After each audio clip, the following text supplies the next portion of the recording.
76 to 86% of this nation's history has been one of legalized oppression. You know, I always say that teaching history in this country, it really should be taught, and I know this is controversial for a lot of people, but ultimately teaching it as different groups coming in and being oppressed is a realistic way of teaching history because it covers a lot of what has happened in the history of this country.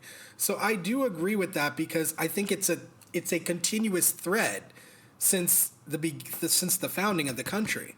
And of course, nobody wants to acknowledge that, right? That's not something you would be happy about saying, you know, the same way you're not happy if you like cheat on someone, right? Like you don't want to be the one to say, yeah, I cheated, I did it or whatever. But like, hey, if you did, you did. And that's fine. You know, it doesn't mean that we have to vilify you now for all the rest of your relationship or for the rest of your life or, you know, whatever. It just means that you made a mistake. And by acknowledging that mistake, that's how we move forward. And that's the case whether we're dealing with race, or whether we're dealing with relationships, whether we're dealing with school or anything else. Yeah, and I think that's a good point that you're making too, even looping back to like a minute ago when we were talking about other people having that fear of kind of the external factors, fear of being canceled, fear of being silenced, fear of the tables turning and not being in power anymore, that sort of thing. But I think there's also a component of internalized fear where you would have to look yourself in the mirror and think, hey, I'm a hypocrite because I want these things for me, but I'm not willing to see that these things, this fairness, this equality was not given to these other people, and I'm not doing anything about it. I'm just trying to advocate for my own and ignoring that. So I think that has to play a part in why there is a reluctance to talk about it. And I'm sure it's going to play a part in, you know, why that statement can be viewed as controversial to some people. Like, who wants to have a Native American come into their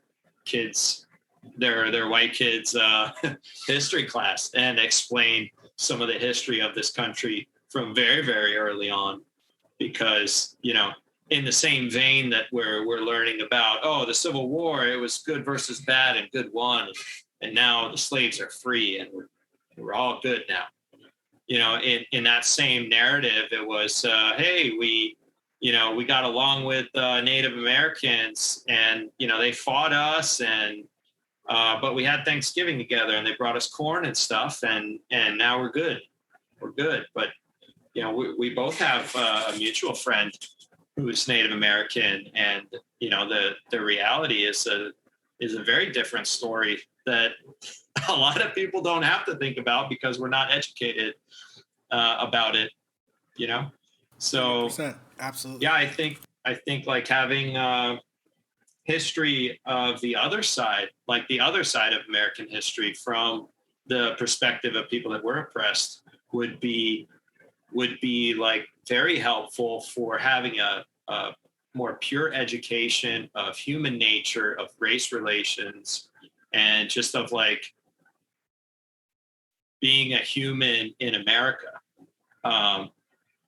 taking ownership for what happened and not hiding from it, and having honest conversations and looking for good ways to make things right, because for probably all the minority groups, things have not been made right. And that's why there's a lot of vocalization about the need to make things right. Thanks for watching. For access to the full-length conversation and all of the 2-hour-long unedited conversations that I've had on race, click the support link in the description below.